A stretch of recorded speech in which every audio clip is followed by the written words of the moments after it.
Olá, meu nome é Paulo Cogos e esse é o vídeo que eu prometi aos meus apoiadores no Apoia-se a respeito do tema automação industrial. Mas é muito triste que eu tenha que fazer um vídeo desse explicando a vantagem de usar a tecnologia e os dons humanos para aumentar a produtividade da economia e facilitar a nossa vida. Eu preciso explicar a vantagem disso porque tem imbecil que não entende. Vamos lá, automação industrial.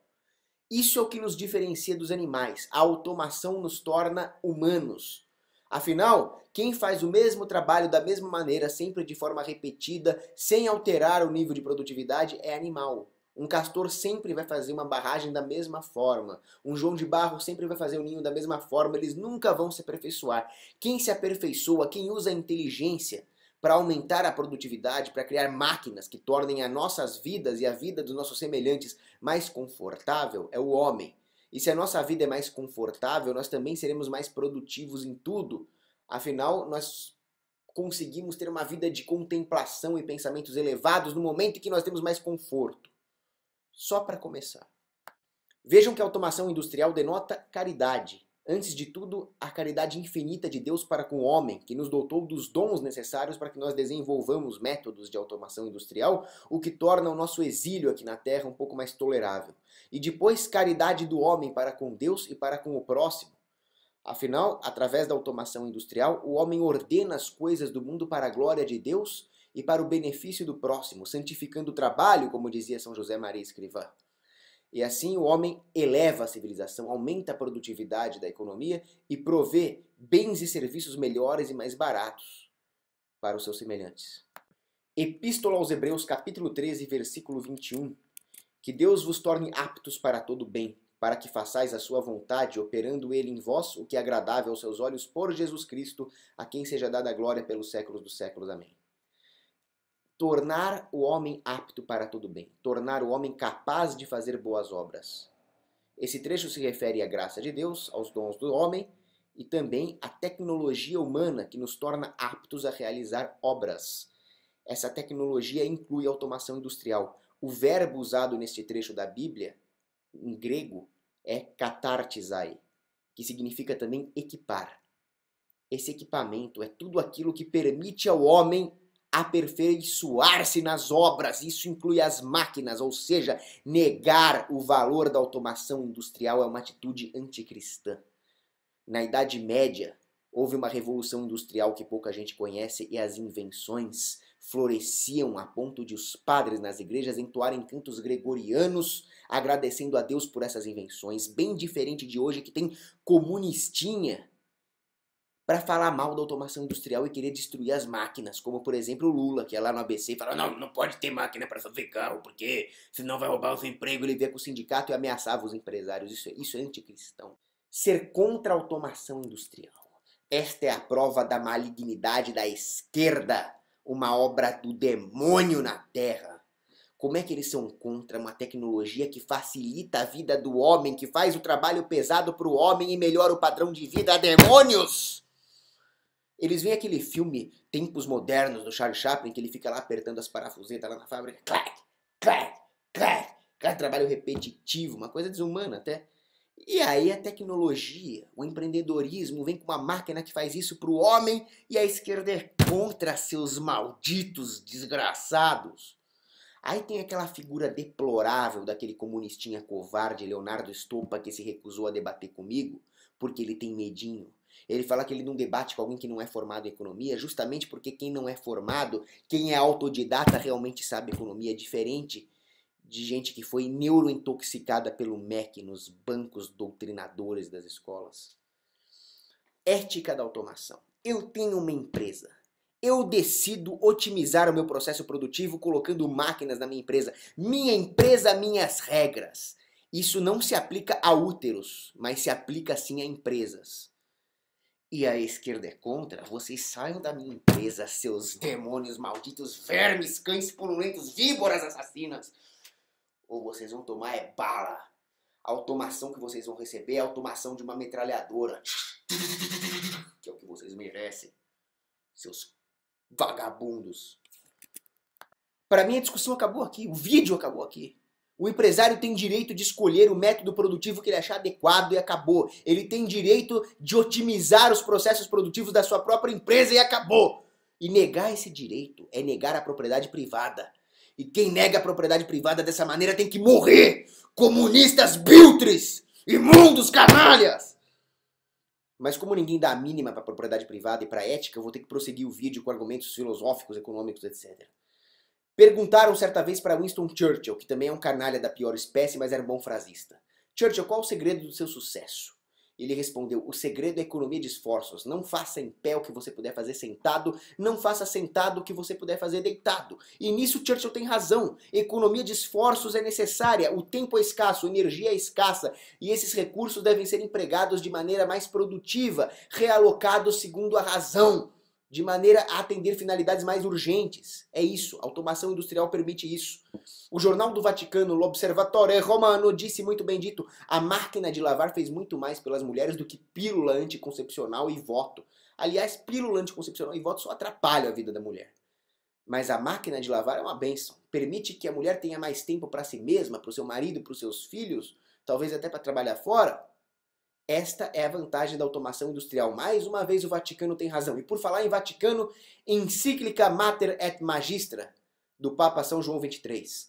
Nesta encíclica ele diz que o aumento da produtividade social, oriundo da tecnologia e da automação industrial, permitem não só um aumento do padrão de vida, mas também um aprofundamento das relações humanas, um fortalecimento dos laços mútuos, dos laços comunitários e melhora toda a vida social. Este é o alcance da automação industrial. Economia da automação industrial é básico, é muito simples. A automação permite que as empresas produzam mais bens e serviços a um menor custo, com isso elas terão mais lucro. Este lucro será reinvestido na operação, talvez para comprar mais máquinas, talvez para empregar mais gente. De qualquer forma, a produtividade da economia inteira aumenta. Os produtos serão vendidos no mercado mais baratos. Os salários também aumentam. Uma vez que a economia está mais intensiva em capital, a produtividade marginal da mão de obra aumenta e os salários são diretamente relacionados a essa produtividade marginal da mão de obra. Ao mesmo tempo, o consumidor vai gastar menos para ter o mesmo padrão de vida, já que os produtos serão mais baratos. Então ele vai poder poupar, o que reduz a taxa de juros, vai poder iniciar sua própria empresa e empregar gente, vai poder aumentar salários já que a concorrência vai ser maior, enfim, a economia inteira sai ganhando, o empresário lucra, os salários aumentam, o consumidor economiza. É simples assim. Então, resumindo, a automação industrial aumenta o padrão de vida. Ela permite, por exemplo, que o assalariado compre os seus próprios produtos, já que agora ele produz o suficiente para demandar. Isso acontece toda vez que existe uma revolução industrial. As jornadas de trabalho se reduzem. A produtividade agora é suficiente para atender a subsistência? É suficiente para atender as demandas materiais mais urgentes? Então a desutilidade do trabalho vai começar a entrar na conta do trabalhador. A utilidade do tempo com a família, o tempo de lazer e o tempo de aperfeiçoamento, o tempo de ócio também entrarão na conta. E assim a concorrência fará com que haja fins de semana, por exemplo, em que a carga semanal seja reduzida.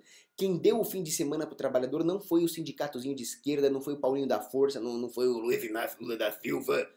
Foi a produção industrial. A produtividade é a grande heroína dos assalariados.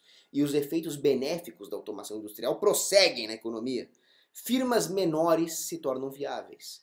Afinal, essa tecnologia permite que a economia de escala se dê em escalas cada vez menores. Isso pulveriza a concorrência, aumenta a eficiência do mercado. Essas firmas menores vão contratar gente. Essas firmas menores forçarão as grandes a reduzir o seu preço, aumentar a qualidade e competir em mão de obra. Já que essas firmas menores se viabilizam e o mercado se torna mais capilarizado empreendedorialmente, o capital será melhor alocado em toda a sociedade. E essas firmas geram empregos locais. Esses empregos locais permitem, por exemplo, que o trabalhador não precise se deslocar a distâncias tão grandes, possa trabalhar perto de casa, o que aumenta o conforto desse cara e diminua os custos de transação. Olha os efeitos da automação industrial, são indescritíveis. E os efeitos prosseguem. É uma bênção de Deus. Efeitos no homem. Os trabalhos se tornam menos insalubres. Lembra que eu falei do Charlie Chaplin apertando as parafusetas lá? Agora um robô faz isso para ele. As máquinas fazem o trabalho mais pesado e nos libertam para fazer trabalhos mais contemplativos, mais construtivos, mais edificantes, mais fáceis, talvez, mais cômodos, mais sublimes. E mais, As empresas terão incentivos para pagar cursos de aperfeiçoamento para esses funcionários, para desempenhar as novas funções que serão demandadas por essas empresas graças à economia causada pela automação. Vejam, as empresas têm mais lucros, ao mesmo tempo os produtos são mais baratos, então os consumidores economizando também consumirão mais dessa e de outras empresas, então a competição se torna mais acirrada. O diferencial competitivo nesse ambiente se dá então com a contratação de mão de obra para desempenhar as tarefas que os robôs não estão desempenhando. Novas funções que surgirão, e os empresários terão que treinar esses funcionários. Haverá incentivos para isso porque esse treinamento terá retorno. O ROI será positivo. Assim, a automação causa um incentivo no empresário de aperfeiçoar os seus empregados com capital humano. Ou seja, a automação industrial causa a elevação da humanidade. É nesse nível. Agora, tem um pseudo-economista chamado Adam Smith, um lixo humano, ao contrário do que o pessoal diz por aí, era um comunistinha da pior espécie, um charlatão, um plagiador, um petista, um desgraçado. E ele dizia o seguinte: o trabalho gera torpor, o trabalho é desumano, então o governo precisa intervir para salvar o trabalhador. Ô seu animal, seu pseudo-capitalista do pântano. Se o governo intervém, o avanço tecnológico é atrasado. E eu acabei de explicar, produtividade é a heroína do trabalhador. Se você atrasa o avanço tecnológico, você piora a vida do trabalhador e o obriga a fazer esse tipo de trabalho insalubre, o animal. E aí tem pior, tem aqueles caras que falam, não, automação vai deixar o cara muito cômodo, o cara tem que se matar de trabalhar mesmo, porque o trabalho liberta o homem. O trabalho liberta o homem? Você sabe onde é que está escrito isso em alemão? Arbeit macht frei. Isso está escrito em campos de concentração nazista. Frase essa dirigida aos judeus, vitimados pela tragédia do Holocausto. O trabalho, pelo trabalho, não liberta o homem. O trabalho entrou no mundo por causa do pecado original. Adão pecou e foi obrigado a colher o pão com o suor do seu rosto. Mas a automação industrial, essa sim nos liberta. Ela permite que nós colhemos mais pão com menos suor e tenhamos mais tempo para atividades contemplativas que nos reaproximem de Deus.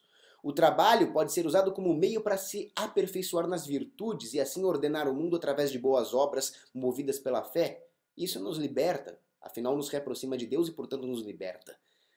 Mas obrigar o homem a trabalhar de forma desnecessária, mantendo-o cativo de uma tecnofobia coletiva, privando-o do uso do dom da máquina, isso é um crime. Nessa altura do vídeo vai ter comunistinha falando, os empregos, as máquinas vão roubar os empregos. Agora eu vou explicar por que a automação industrial aumenta a demanda produtiva por empregos. A primeira coisa que acontece quando a produtividade da economia aumenta, como é o caso de uma automação industrial, uma nova tecnologia produtiva, é que os estudantes podem se dar ao luxo de estudar mais tempo. Eles preferirão adiar a sua entrada no mercado de trabalho para colher os frutos do aumento do capital intelectual. Agora eles podem investir no longo prazo. As pessoas em vias de se aposentar, com o capital acumulado por esse aumento de produtividade, poderão se aposentar mais cedo. Elas preferirão usufruir esse resto de vida do que acumular mais capital.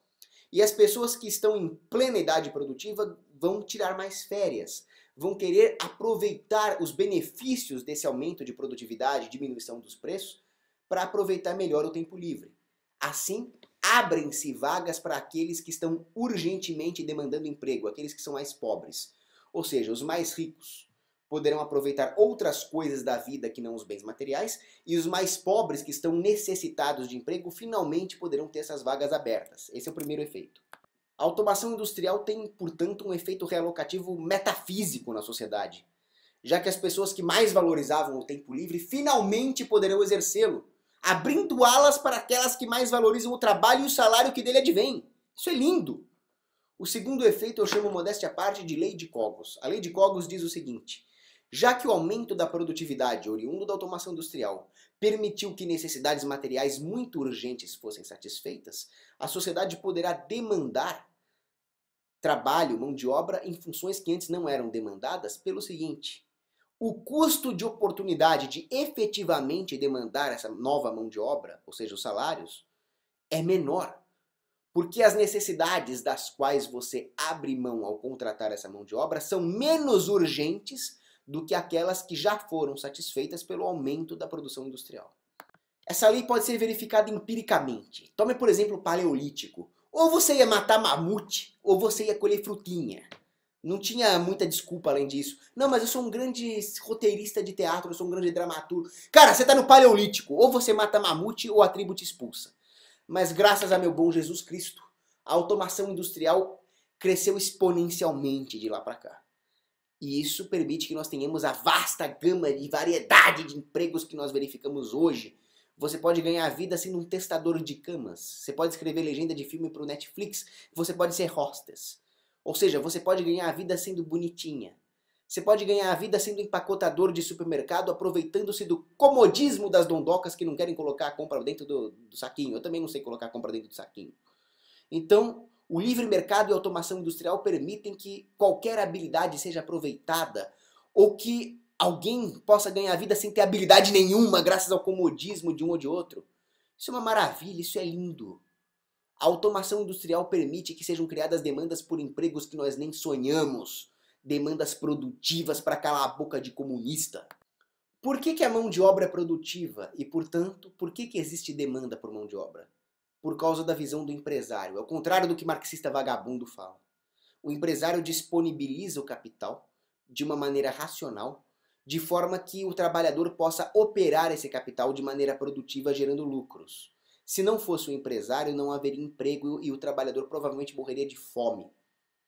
Então, a automação industrial permite que todo o capital de uma empresa seja alocado de maneira mais racional, o que permite que haja maior demanda efetiva desse empresário por empregos produtivos. Isso acontece, por exemplo, no setor de petróleo, muito bem descrito pelo economista Murray Rothbard.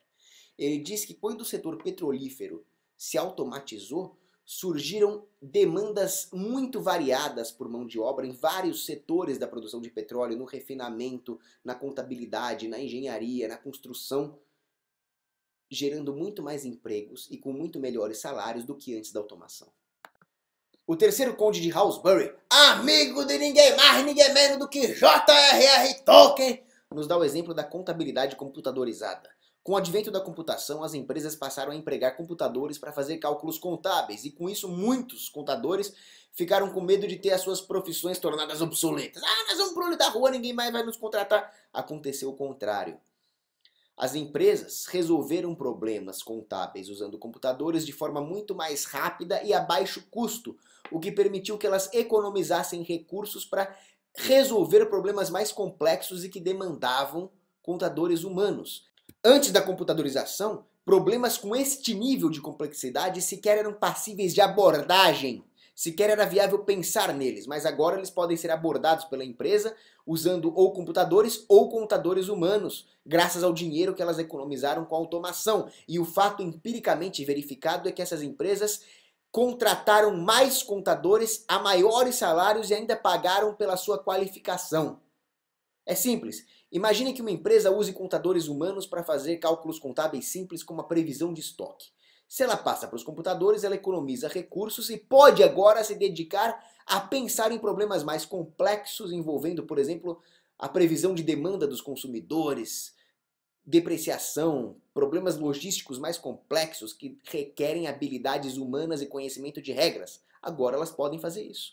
Outro exemplo lindo é dado por Hazlitt em Economia em uma Única Lição. É o caso da máquina de tecer algodão inventada por Arkwright e que foi implantada na Inglaterra em 1760. Nesse ano havia por volta de 7.900 tecelães e fiandeiros trabalhando. 27 anos depois da implementação da máquina de tecer algodão de Arkwright, havia 320 mil pessoas trabalhando no setor, tecelães e fiandeiros. É simples. Aí tem aquele pessoal que pergunta, mas e aquele ínterim que decorre entre a demissão de um trabalhador por causa de uma nova tecnologia e a sua recontratação quando a economia se ajustar? A este ínterim, Ludwig von Mises chama de desemprego catalático. Esse desemprego catalático é perfeitamente natural numa economia. Ela ocorre o tempo inteiro, existe um turnover natural no mercado de trabalho, porque alguns se aposentam, outros querem trocar de emprego, outros tiram um ano sabático, outros querem se aperfeiçoar em outra profissão. Então o turnover ocorre o tempo inteiro, empresas vão à falência, empresas surgem, a expectativa dos agentes muda. E aquele desemprego catalático causado pela implantação de uma tecnologia de automação é sempre muito menor do que o turnover em geral. Esse shift é menor porque a própria implantação de uma nova tecnologia altera a expectativa dos agentes. Empresas deixam de existir, novas empresas surgem, alguns se aposentam, outros reduzem a sua jornada de trabalho, outros preferem estudar uma nova profissão. O turnover geral é sempre maior do que o shift. Além disso, esse shift é produtivo para a economia. Aqueles trabalhadores que estão momentaneamente desempregados por causa dessa tecnologia estão disponíveis para serem contratados quando a economia se ajustar. Essa disponibilidade, por si só, é produtiva. Ela é produtiva justamente porque este período de desemprego catalático é necessário para que haja uma realocação dos recursos humanos no mercado de trabalho em direção a um arranjo mais produtivo, mais racional, para que a mão de obra seja realocada em atividades mais produtivas que atendam às finalidades mais urgentes e aumentem o output da economia. Output este que se reverte em riqueza para toda a cadeia produtiva, empregadores, empregados, consumidores. E no mercado realmente livre, os salários refletirão esse fato. Se o trabalhador for empregado em uma profissão onde haja expectativa de obsolescência, o salário refletirá o período em que provavelmente ele ficará em desemprego catalático. Haverá um aumento marginal deste salário para refletir essa expectativa. E aquele trabalho que ele for exercer após o período de desemprego catalático também reflete esse período em que ele ficou desempregado, justamente porque a economia paga esta disponibilidade produtiva, por assim dizer. Para que esses efeitos salariais que eu citei sejam verdadeiros, é necessário que o mercado seja suficientemente livre para que haja uma economia pujante, de forma que o assalariado tenha poder de barganha junto aos empregadores, que estarão, portanto, disputando a mão de obra à tapa. E a automação permite isso. O economista Sir Sidney Chapman conclui que a quantidade de trabalho deslocada pela implantação de uma tecnologia de automação é sempre menor do que a quantidade de empregos que logo mais será gerada pelas mesmas forças que levaram à implantação dessas tecnologias produtivas, já que os empresários terão um diferencial competitivo na contratação dessa mão de obra humana e os seus projetos poderão finalmente ser viabilizados, já que haverá mais capital de giro disponível. Assim eles podem efetivamente demandar essa mão de obra. E isso aumentará o salário nessas profissões que serão geradas e também nas profissões que logo mais se tornarão obsoletas, justamente para pagar esse período de disponibilidade produtiva, aquilo que o economista William Hutt chama de pseudo-idleness, a falsa ociosidade. Essa falsa ociosidade é justamente esse período em que o empregado está disponível para contratação pelos empresários que logo mais demandarão essa mão de obra assim que a economia se reajustar. E os salários, essas remunerações futuras que surgirão numa economia mais automatizada, serão tão maiores quanto mais profunda for a automação industrial, que permite uma demanda efetiva por esses trabalhadores que foram deslocados pela implantação de uma tecnologia. Justamente quanto mais profunda e mais desimpedida for a automação, mais compensatório será o período de espera para esse floating labor, essa massa de trabalhadores momentaneamente deslocadas, mas que serão remuneradas por isso, desde que não haja impedimentos, taxações, proibições da automação. Isso sim vai matar a expectativa desses trabalhadores serem contratados e remunerados. Aí sim que nós podemos falar do intervencionismo, como ele atrapalha todo esse processo de reajuste e de melhora do padrão de vida que nós falamos até agora. Para vocês verem o grau de jumência da esquerda, por exemplo, eles são contra a automação industrial, mas são a favor de legislação trabalhista. Essa sim causa desemprego forçado, diminui o padrão de vida, prejudica o trabalhador e acarreta uma automação improdutiva. Existem casos em que a mão de obra humana é superior à máquina. Mas se a legislação trabalhista existe, ela acarreta um encarecimento artificial da mão de obra e obriga o empregador a colocar o pobre coitado do peão no olho da rua e substituí-lo por uma máquina inferior, o que prejudica os lucros empresariais. E se prejudica os lucros empresariais, ô bando de comunista, prejudica a sociedade inteira, assalariados, consumidores. Aposto que aquele porcaria do Stop é a favor de um negócio desse. E impedir a automação é o outro extremo. Você também está impedindo o aumento da produtividade, que é a grande heroína do trabalhador e de toda a sociedade. Esse negócio de ser contra máquinas é uma mentalidade ludista. O ludismo foi um movimento que surgiu na Inglaterra, na época da Revolução Industrial, onde os membros desse movimento imbecil quebravam, depredavam máquinas. Eles estavam se suicidando num processo desse. O nome ludismo vem de Ned Ludd. Ned Ludd é um cara que provavelmente existiu e que teve um acesso de raiva lá em 1779, quebrou 2 maquininhas lá. Aí esse movimento começou a quebrar máquinas de uma maneira sistemática e colocar a culpa no Ned Ludd. Não, a culpa foi do Ned Ludd. Eles colocavam a culpa num cara que talvez nem tenha existido. Não se sabe se esse cara existiu mesmo. Então, essa mitologia ludista de colocar a culpa em alguma quimera etérea que não existe, persiste hoje. Eles colocam as culpas das mazelas sociais no capitalismo, nas máquinas, na automação. Ou seja, as máquinas se tornaram o Ned Ludd, filosoficamente falando. Esse movimento começou em 1811, colocando a culpa das mazelas que a Inglaterra passava no capitalismo, quando na verdade a culpa era das guerras napoleônicas. Isso era pleno período de invasões napoleônicas, a Inglaterra estava em guerra com Napoleão, e guerra, pasmem seus military Keynesian malditos, guerra destrói a economia, entendeu? Então o problema era a guerra, não eram as máquinas. Eles arranjaram mais um bode expiatório.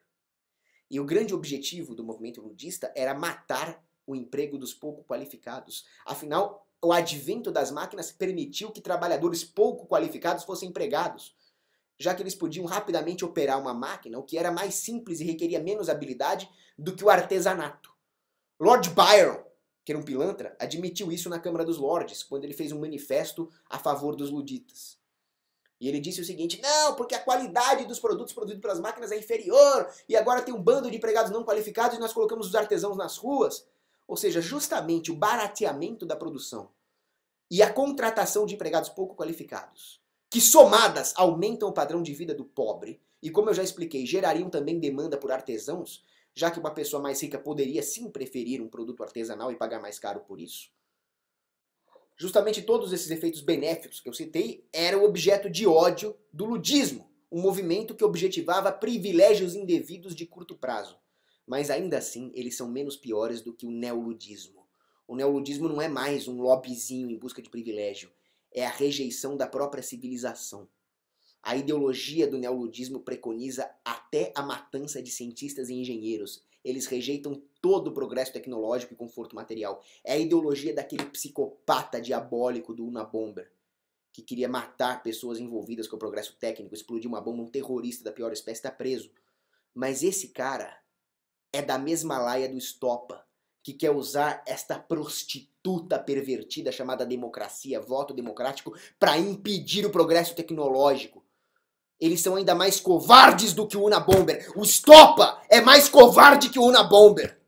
Porque ele quer usar a ferramenta democrática, a covardia da turba, para impedir o progresso tecnológico. Você é pior que o Unabomber.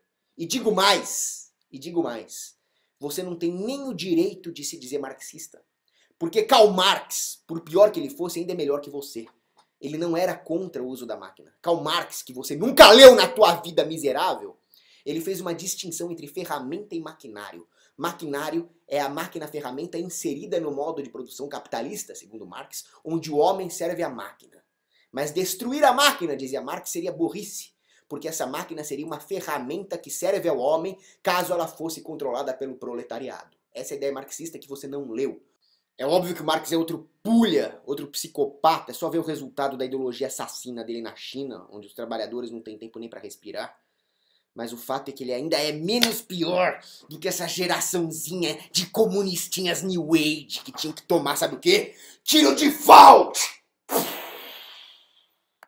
Bom, eu dei toda a explicação econômica, mas eu acho que esse vídeo não vai adiantar em nada, porque eu sou um pessimista convicto. O mundo jaz no maligno e sempre vai ter um socialistinha patife, ignominioso, para falar contra a automação industrial, contra o livre mercado, para espalhar o terror no seio da sociedade, fazendo o povo se voltar contra os heróis da sociedade, que são os empreendedores honestos, que não é o caso desses canalhas genocidas infanticidas como Bill Gates, lobistas assaltantes à mão armada como Elon Musk, e um propagandista charlatão como Stephen Hawking. Todos eles falam: não, o governo tem que fazer alguma coisa, tem que taxar os robôs, tem que taxar a indústria, o capitalismo vai acabar com a sociedade.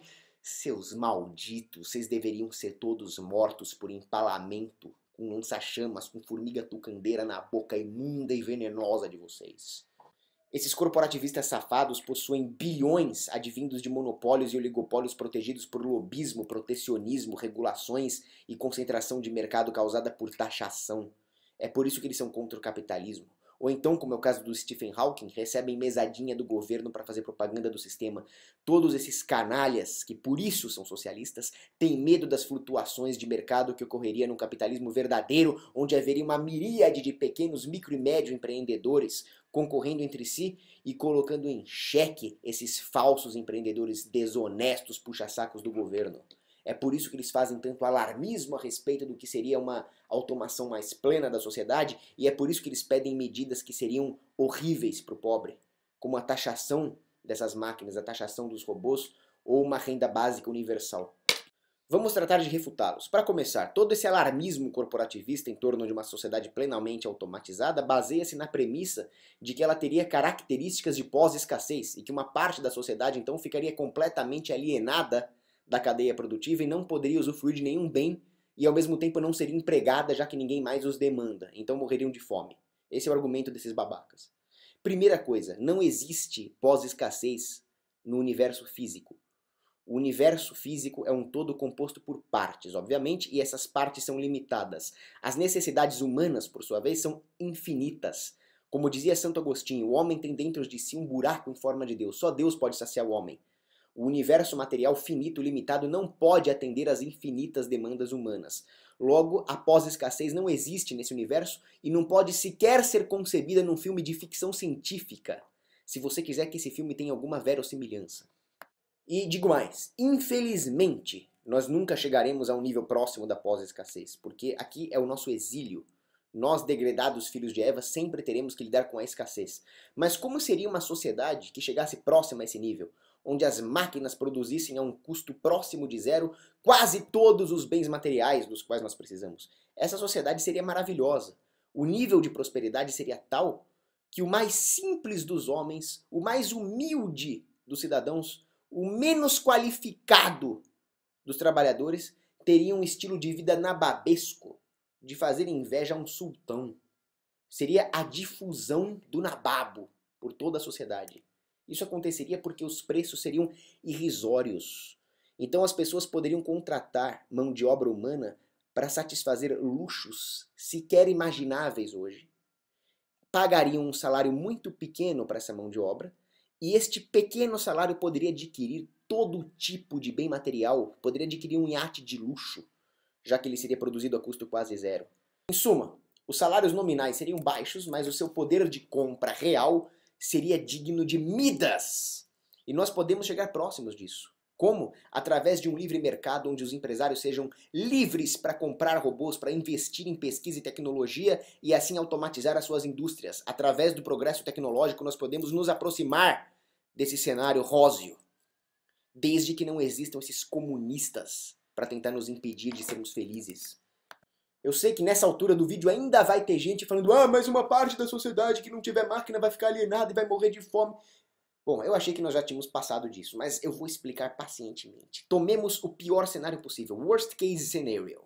Existe uma sociedade A, sociedade principal, que detém todas as máquinas que promovem a automação industrial. E existe uma sociedade B que não tem nenhuma, sociedade paralela, por assim dizer. Então a sociedade B vai morrer de fome? Óbvio que não. Primeiro que todos nós já estivermos na condição de sociedade B, a humanidade era assim antes das revoluções industriais. Então, assumindo que existe um livre mercado, ninguém impediria a sociedade B de sofrer o progresso tecnológico normalmente até construir as suas próprias máquinas, até criar tecnologia para isso. 2. Obviamente haveria comércio entre a sociedade A e a sociedade B. Algum empreendedor da sociedade A ia querer contratar algum trabalhador da sociedade B para atender alguma demanda de luxo que requeira mão de obra humana. Mas e se não for mão de obra humana? Vai ser mão de obra humana por definição, porque como premissa desse worst case scenario, nós já estamos assumindo que as máquinas produzem tudo aquilo que elas puderem fisicamente produzir. Então esse trabalhador da sociedade B vai demandar recursos que lhe permitam comprar uma máquina. Lembra que a máquina está muito barata? Afinal as máquinas produzem máquinas também.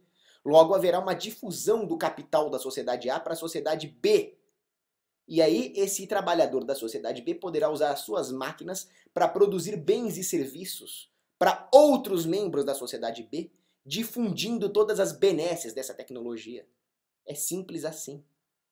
Além disso, outros tipos de demanda poderiam surgir, não só porque os bens estão baratos e agora as pessoas podem se dar a outros luxos, mas também pelo fato de que, tendo tempo para ter uma vida contemplativa, já que as máquinas fazem o trabalho pesado, as pessoas poderiam criar novas profissões, novas necessidades. novos desafios, novas aspirações, novas demandas que elevem as pessoas mental e espiritualmente. Não dá para imaginar para onde caminharia essa sociedade, mas essa imprevisibilidade faz parte da beleza desse périplo humano. Imagine os campos das ciências e das artes que surgiriam. Eu não consigo prever, eu não consigo imaginar, mas eu anseio por ver tudo isso. Bem diferente de comunistinhas que querem estragar tudo isso. E os esclarecimentos econômicos que refutam esses comunistinhas prosseguem. Então imagine todo o maquinário da sociedade principal, da sociedade A. Ainda existe depreciação. É verdade que as máquinas podem contornar a depreciação a um custo muito baixo, mas o fato é que a longo prazo a entropia desse sistema começa a se fazer significativa. Existe a segunda lei da termodinâmica. Por melhores que sejam as máquinas, elas não são um moto perpétuo, porque o moto perpétuo é impossível. Eita, o que eu fiz aqui? Olha a entropia e a depreciação agindo em cima do meu coçador de costas telescópico. Mas voltando, não existe moto perpétuo. É preciso haver um input de recursos e de energia. E no universo, recursos materiais e energia são escassos, são limitados. Os pobres da sociedade B, mesmo que não controlem as máquinas, eles ainda controlam espaço físico, terra, recursos. E isso valeria mais do que diamante nessa sociedade, porque um pouco desses recursos poderia sustentar um processo produtivo gigantesco por muito tempo. Então, esses pobres que tivessem alguma propriedade privada poderiam alugar esse espaço físico para as máquinas da sociedade A e assim acumular capital que lhes permita ter as suas próprias máquinas. O pobre, no final das contas, nessa sociedade B, teria um enorme poder de barganha. Ele poderia então demandar alguma coisa ultraprodutiva, uma máquina de produzir máquinas, por exemplo, simplesmente por oferecer uma vantagem competitiva a um dos empreendedores da sociedade A, já que a sociedade A seria intensamente competitiva. Lembre-se que para manter a riqueza da sociedade A é preciso que eles ofereçam bens e serviços que satisfaçam as necessidades dos consumidores. As leis econômicas não mudaram porque existem máquinas. Então eles vão precisar lidar com a depreciação, vão precisar lidar com a entropia, oferecendo bens e serviços a esses membros da sociedade B. Assim se daria a difusão de capital. No mundo real, então, esse processo de difusão de capital é ainda mais simples, mais rápido, mais espontâneo, simplesmente porque não é possível, num passe de mágicas, criar uma sociedade dicotômica A, com todas as máquinas plenamente automatizadas, e B, sem nada. O que existe no mundo real é a incorporação paulatina de novas tecnologias, que permitem um ajuste do mercado de forma a distribuir esse capital de maneira racional. Existe uma alocação catalática da mão de obra que vai, aos poucos, melhorando a vida dos trabalhadores e incorporando aqueles mais marginalizados a esse processo produtivo, distribuindo esse capital justamente porque isso permite que a sociedade continue reinvestindo e acumulando esse capital para então pesquisar novas tecnologias. Então esse processo se dá de forma contínua sem criar essa dicotomia. A posse do capital no mundo real, à medida que a sociedade o produz, se dá ao longo de um espectro contínuo que permite que as benesses cheguem ao mais pobre da sociedade, desde que esse processo de acúmulo não seja impedido por medidas socialistas que o Bill Gates defende, como taxação de robôs, o que atrasaria todo o processo, ou a renda básica universal. A renda básica universal, sim, alienaria o pobre da cadeia produtiva, gerando dependência e impediria ou atrasaria consideravelmente o processo de difusão de capital para as partes mais periféricas da economia, o que mataria para sempre o sonho do pobre de pertencer a essa pujante cadeia produtiva. O que o Bill Gates quer é criar dependência e matar o pobre no ninho. O que é preciso haver é preços reais nas comunidades locais, para que a economia local possa ter a chance de se incorporar mediante o comércio ao sistema produtivo. A caridade privada está incluída, porque a caridade privada também faz parte do sistema praxeológico de perdas e ganhos. Não está incluída a coerção governamental, nem a intenção de criar dependência, como é o caso desses programas do governo que o Bill Gates defende. Essa pseudo-ajuda humanitária do governo já matou a economia de muitos países, como Haiti, como Moçambique. Nós não podemos permitir que isso aconteça com cada comunidade pobre. O que é preciso haver é garantia de propriedade privada e também a caridade praticada por pessoas honestas pela igreja, que querem realmente ajudar o pobre, talvez lucrar com isso, seja em dinheiro, seja em graça santificante, mas não o governo que quer gerar uma classe de dependentes, de eleitores implorantes. A conclusão é que medidas como a renda básica universal, ao prejudicar a agilidade e a eficiência dos reajustes econômicos, diminui a velocidade do processo de difusão de capital para as comunidades mais pobres, perpetuando a pobreza. E isso se dá de várias formas. Primeiro, porque ela reduz a propensão à caridade privada. Reduz ainda a subsidiariedade entre as próprias comunidades pobres. Reduz também a propensão empreendedorial desses trabalhadores pobres, desses cidadãos menos abastados. E também, ao distorcer os preços na economia, impedem muitas interações produtivas intercomunidades pobres. Enfim, ela gera a escravização por welfare dessas comunidades pobres, atrasando então o processo de integração das periferias ao processo produtivo e à incorporação de tecnologias. É uma coisa demoníaca. Esses bilionários comunistas são inimigos da sociedade. E os ludistas modernos são idiotas úteis como eram os ludistas antigos. É preciso voltarmos à Bíblia Sagrada. Êxodo, capítulo 31, versículos 1 a 5. O Senhor disse a Moisés: Eis que chamei por seu nome Bezaleel, filho de Uri, filho de Hur, da tribo de Judá. Eu o enchi do Espírito Divino para lhe dar sabedoria, inteligência e habilidade para toda sorte de obras, invenções, trabalho de ouro, de prata, de bronze, gravuras em pedra, de engastes, trabalho em madeira e para executar toda sorte de obra.